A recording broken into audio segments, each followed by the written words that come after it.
Você não é seus pensamentos. Quando você entender isso, a sua vida vai melhorar mais do que você possa imaginar.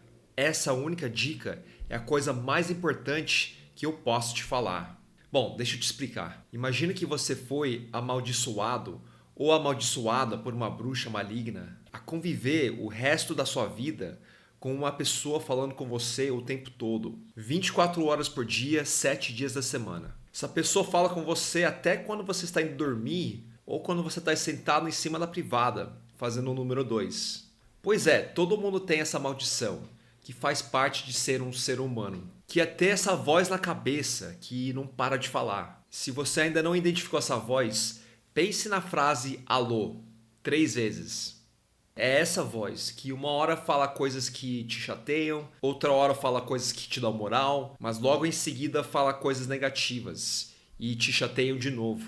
É essa voz que fala do passado, se tivesse feito isso ou aquilo, que se não fosse por tais pessoas, se não fosse pelos seus pais, seus irmãos, seus amigos. É essa voz que fala do futuro. Um dia eu vou. E se acontecer tal coisa? Será que eu deveria? É essa voz que te fala, por exemplo, quando você estava na academia hoje, aquela menina estava te olhando, mas que logo em seguida olhou pro lado. E deve ter sido porque te achou estranho. E deve ser porque você penteou o cabelo diferente hoje de manhã. Por que você não penteou de outro jeito? Por que você acordou atrasado? Por que você existe? Por que eu tô tendo todos esses pensamentos abusivos? Por que eles vêm tudo de uma vez? Por que o céu é azul?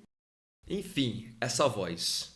Primeiro, vamos falar da onde vem essa voz. A voz existe porque desde quando éramos bebês, nós começamos a definir as coisas em nossa volta. E ao longo da vida, isso faz com que a gente decore coisas para não ter que ficar analisando tudo que aparece na nossa vida o tempo todo. E não ter que ficar analisando se é uma coisa boa ou se é uma ameaça. Por isso que a voz na cabeça muda de opinião toda hora. Ela pega uma informação e tenta definir se é uma coisa boa ou se é uma coisa ruim.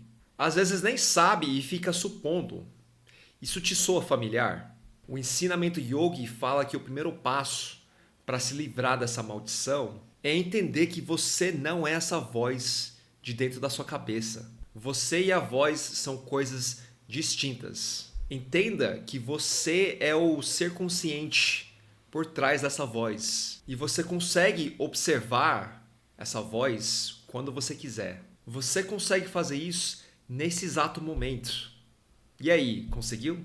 Sem querer entrar em muitos detalhes, mas isso vale também para todos os seus sentidos. Imagine que você está sentado numa sala de cinema, assistindo filme no telão. Só que a gente está num futuro bem distante, onde nós temos a tecnologia de não só ver e ouvir o filme, mas também sentir o cheiro das coisas que aparecem no filme. Não só isso, mas a gente consegue sentir o gosto das comidas que aparecem no filme. E por último, conseguir tocar nos objetos que aparecem também. Você pode imaginar que a sua vida é isso. Você é a pessoa na sala de cinema, só que dentro do seu corpo, que consegue aproveitar tudo isso, todos os seus sentidos. Essa é uma forma bem clara de definir quem você é. Você não é seu nome. O seu nome te deram quando você nasceu e você usa para se identificar. Mas você mesmo é a consciência dentro de você que percebe tudo que está em sua volta, inclusive os seus pensamentos, que não é você. E finalmente, o que fazer quando essa voz dentro da sua cabeça começa a te atormentar? Bom, a gente tem que lembrar que essa voz, a nossa voz, não tem credibilidade. Ela não é sempre racional. Aliás, na maioria das vezes, ela segue apenas as emoções que nós sentimos. É só lembrar de quantas conclusões erradas que nós tiramos graças a essa voz. Às vezes os nossos pensamentos parecem incontroláveis. Nem parecem que nasceu de dentro da gente, porque são tão malucas que parece que veio do além. Portanto, quando a nossa voz começa a agir assim, nós devíamos tratar como alguém que convive com a gente e que a gente gosta, mas que a gente não leva tão a sério.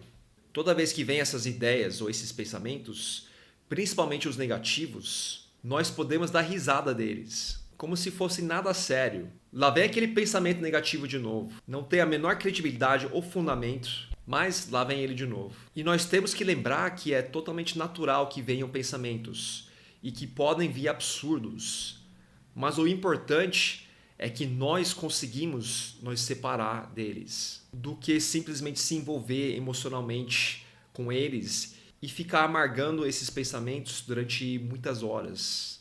E uma última coisa que tem me ajudado muito, que eu percebi recentemente, é que se um pensamento persiste na nossa cabeça, é porque a nossa cabeça está preocupada com alguma coisa relacionada a esse pensamento. Então, identifica o que é, vê que a consequência não é tão grave assim, e esse pensamento começa a desaparecer, porque a gente se desprende da preocupação. Bom, é isso que eu tinha para falar hoje.